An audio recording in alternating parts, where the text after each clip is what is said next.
Chef, un petit verre, on a soif. Chef, un petit verre, on a soif. Une petite bière, on a soif. On a soif. On a soif. C'était une ferme, vous voyez, on est dans la cour d'une ferme, hein, donc avec les portes à l'extérieur, donc les étables, les écuries, que sais-je. Donc voilà, ben, cette ferme a été évidemment aménagée au cours des années, au cours des siècles. Et finalement, maintenant, on va aller voir la salle de brassage. Vous êtes ici, dans la salle de brassage. Alors, la salle de brassage, c'est un peu enfin, on dit souvent c'est le cœur de la brasserie. Et pourtant, bizarrement, c'est pas ici qu'on fait de la bière. En fait, la salle de brassage, c'est l'endroit où en fait on va créer un jus sucré. Donc on va extraire le sucre des céréales et ce sucre et ce jus sucré, ce sucre après sera transformé en fermentation en bière. Mais ici, dans cette salle de brassage, on va se contenter, c'est pas un petit boulot, d'extraire le sucre des céréales. Alors, au départ, on commence avec du malt. Alors le malt, c'est quoi? En fait, le malt, c'est de l'orge. Mais l'orge en tant que tel, on ne peut pas l'utiliser en brasserie parce qu'on ne sait pas, les sucres ne sont pas solubles. Et donc en fait, pour pouvoir utiliser le sucre, enfin, l'amidon, et donc le sucre qui est contenu dans le grain, on doit faire, ça c'est pas nous qui le faisons, ça c'est en malterie, on doit faire germer ce grain. Et donc pour le faire germer, on l'arrose, donc enfin on l'humidifie, et puis après, donc avec une certaine température de 20-25 degrés, ce grain se met à germer. Et donc au bout quand on voit que la germination a commencé, on stoppe cette germination par un coup de feu. Donc on sèche le grain par un coup de feu assez puissant. Et en fonction de la température de ce coup de feu, on a évidemment un grain de malt qui a une couleur. Si on l'a séché gentiment, on va avoir du malt blond. Si on l'a séché avec un coup de feu assez fort, on aura un malt plutôt brun, plutôt caramélisé. Et parfois, si on carrément, on peut le torréfier pour avoir des malts noirs. Les malts qui servent par exemple pour des Guinness ou des Scotch ou des choses pareilles. Donc ce malt, nous l'achetons, nous, en malterie. Et donc on utilise différentes sortes de malt en fonction des recettes qu'on fait, en fonction des bières. Et donc on n'utilise pas les mêmes malts pour la bûche ambrée que pour la cuvée des trolls ou que pour la bûche blonde. Et donc ça évidemment c'est la recette. Et donc ce malt arrive par camion et on le stocke dans un silo au-dessus. Et évidemment pour brasser, on va le moudre. Donc ce malt passe dans un moulin et on déverse cette farine de malt dans cette cuve-ci qu'on appelle la cuve d'empâtage, dans laquelle on a mis de l'eau à 50 degrés. Donc on met de l'eau à 50 degrés et on verse cette farine complète, puisque en fait il y a non seulement l'intérieur du grain, mais il y a les enveloppes pailleuses. Voilà, et donc on mélange ça. Donc au départ c'est à 50 degrés et on mélange. Et progressivement on monte en température jusque finalement 72 ou 75 degrés. Et c'est un processus qui dure 1h30. Donc pendant 1h30 on va mélanger. Donc dans le fond de la cuve il y a un mélangeur. Et vous avez vu dans le film, il y a le brasseur qui utilise encore le fourquet pour mélanger, etc. Le but de cette opération, évidemment, c'est d'arriver à extraire, donc par chauffage et par remuage, c'est d'arriver à extraire le sucre qui est contenu dans ce grain de malt. Et donc après 1h30, on obtient une espèce de soupe. Donc c'est comme du porridge. Et évidemment qu'on ne peut pas utiliser en tant que tel, puisqu'il faut le filtrer, évidemment. Alors, on va filtrer cette soupe avec cet appareil que vous voyez là. Et donc, en projetant le liquide à travers les différentes plaques, les matières solides vont tomber dans le fond.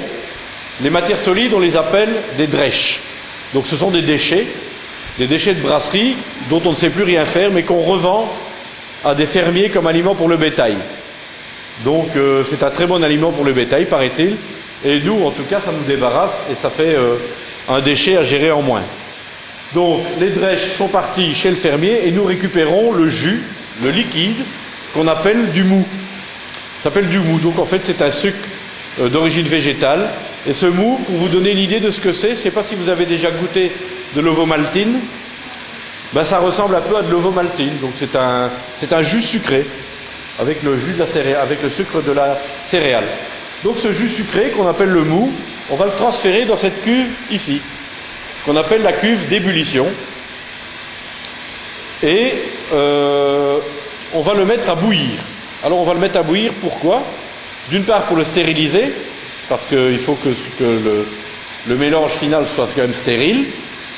On va aussi le mettre à bouillir pour le réduire, parce que plus on va réduire le mou, plus on va augmenter la densité de sucre. Hein, donc moins il y a de liquide, le sucre reste, donc forcément plus on augmente la densité. Et évidemment, en fonction des bières qu'on va produire, on aura des mous de forte ou de faible densité. Par exemple, pour la bûche ambrée, on a un mou qui se révélera finalement très dense, donc on utilise beaucoup de matière, et on fait une forte ébullition. Donc on commence avec 8000 litres d'eau, et on fait évaporer 2000 litres. Donc vous imaginez, il y a 25% du liquide qui s'évapore. Donc c'est pour ça que quand vous passez à la brasserie, quand on brasse, on voit de la fumée. En fait, c'est pas de la fumée, c'est de la vapeur. Ça dégage une odeur que j'adore, moi personnellement. Et donc, pendant 1h30, donc, ce mou va se réduire et donc et la concentration en sucre va augmenter. Alors, ça va durer 1h30. Pourquoi? Parce que c'est à ce stade-là également qu'on ajoute le houblon. Alors, le houblon, c'est quoi? C'est une épice. Donc, vous avez vu, dans le temps, on utilisait les fleurs femelles séchées. Maintenant, évidemment, le houblon est traité dans les entreprises auxquelles on achète le houblon. Et en fait, plutôt que d'utiliser les feuilles séchées, il fallait des sacs et des sacs et des sacs, ça prenait. Maintenant, en fait, ce houblon est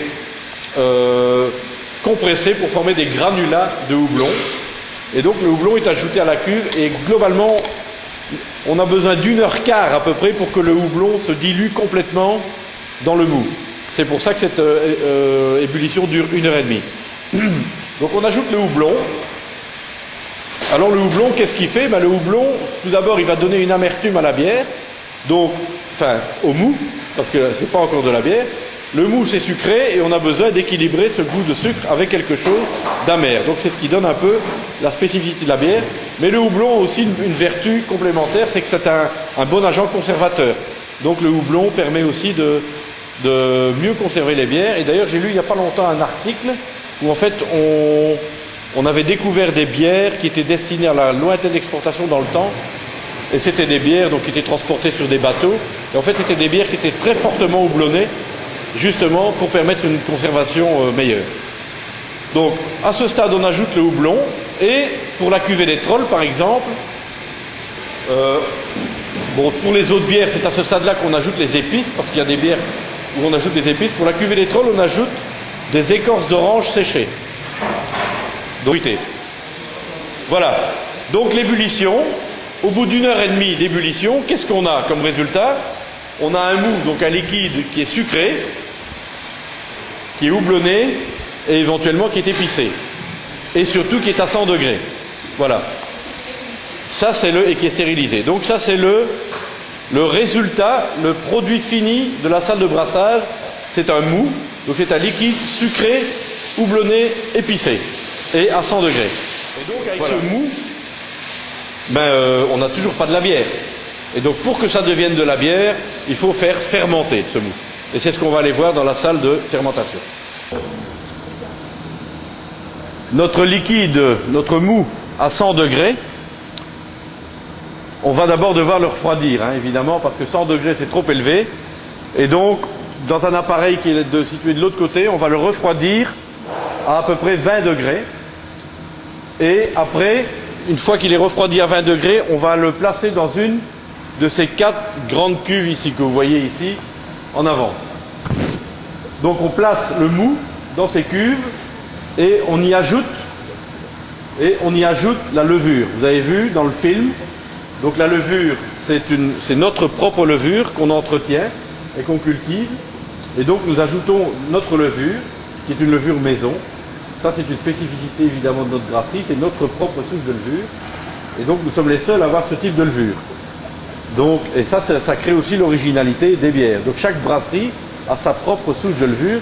Donc même si vous faites la même recette, même si on fait la même recette ici qu'une autre brasserie, le fait d'utiliser une autre levure, ça va donner un autre résultat. Donc on ajoute la levure au mou. Et qu'est-ce que cette levure va faire? Cette levure, en fait, elle va manger les sucres. Elle va manger ces sucres et les transformer en alcool et en gaz carbonique. Donc, et c'est ce qu'on appelle la fermentation. C'est très basique. Ici, on voit qu'on est en fin de fermentation. Il n'y a pratiquement plus de production. Mais vous voyez là, là vous voyez que ça produit. Donc et ça, c'est la production de gaz carbonique. Donc c'est pour ça que quand on fait une fermentation dans ces cuves, il faut laisser s'échapper le CO2. Parce que si on fait une fermentation avec une cuve fermée, c'est une vraie bombe. Hein. Oui, donc les levures mangent le sucre, le transforment en gaz carbonique, et si la cuve est fermée, à un moment, elle explose. Quoi, hein. Donc vous voyez là la fabrication de gaz carbonique. Mais elle fabrique également de l'alcool. Et donc, donc ça dure environ une semaine, et donc chaque jour de la fermentation, on voit que le pourcentage de sucre diminue. Parce que tous les jours, les levures bouffent le sucre, et puis à la fin, il reste pratiquement plus de sucre. Et là, ça veut dire, à ce stade-là, on voit que la fermentation est pratiquement terminée. Ça dure une semaine. Et donc, au bout d'une semaine, on a effectivement de la bière. On a de la bière, mais au bout d'une semaine, on a de la bière, mais cette bière n'est pas encore parfaite, parce que le goût est encore un peu... Enfin, c'est encore un peu jeune, enfin, un peu dur, et la bière n'est pas très claire. Donc, en fait, alors la première chose qu'on va faire, après cette fermentation, on va ouvrir la cuve et on va aller écumer, reprendre toute la levure qui a remonté en surface. C'est pour ça qu'on parle aussi de fermentation haute. Vous savez, dans la fabrication des bières, on parle de fermentation basse, fermentation haute. La fermentation haute, ça veut dire qu'on fermente à haute température, donc à 20 degrés, et à la fin de la fermentation, les levures montent à la surface de la bière. Tandis qu'en fermentation basse, on fermente à basse température, 4 degrés et moins, et là les levures tombent dans le fond de la cuve. Bon. Donc ici fermentation haute, une fois que la fermentation est terminée, on écume, un peu comme du bouillon si vous voulez. On écume, donc on récupère pratiquement toutes les levures, mais pas tout évidemment, on récupère un maximum, et on envoie, donc ces levures sont réutilisées après, sont régénérées, sont réutilisées, mais le liquide, lui, il est envoyé, la bière est envoyée dans ces autres grands tanks plus loin, où là, la bière va reposer pendant 4 à 5 semaines à 0 degré. Donc c'est ce qu'on appelle la garde. Donc cette bière qui était à 20 degrés là, va être transférée dans ces cuves-là à 0 degré, et là pendant 4 à 5 semaines, elle va reposer. Et au bout de 4-5 semaines, les levures, parce qu'il reste encore malgré tout des particules de levure, ces levures vont descendre dans le bas de la cuve, parce que là on est à basse, c'est froid, donc les levures vont tomber. Voilà. Et donc au bout de 4-5 semaines, la bûche est terminée. Enfin, elle n'est pas tout à fait terminée, parce que comme je vous ai dit, il reste encore de la levure dans cette bière. Et alors si on veut avoir une bière qui soit tout à fait transparente, on doit filtrer cette levure. Donc la dernière étape avant la mise en bouteille, c'est de filtrer la bière. Et on filtre la bière avec cet appareil que vous voyez dans la petite cave sur la droite là, cet appareil cylindrique sur la droite, donc qui est un filtre. Alors évidemment c'est un outillage extrêmement sophistiqué, parce qu'il s'agit de filtrer des particules microscopiques. Et donc on ne peut pas faire ça avec une passoire. Hein. Donc, et pour comment dirais-je, filtrer ces particules microscopiques, on a besoin de ce filtre avec une technologie, et on utilise de la poudre d'algues, enfin que sais-je, je ne sais pas très bien. Je n'ai jamais fort bien compris le principe. Mais donc, au bout de la filtration, on a une bière qui est absolument limpide, qui est cristalline, et qui est tout à fait claire, et qui est alors prête à être mise en bouteille.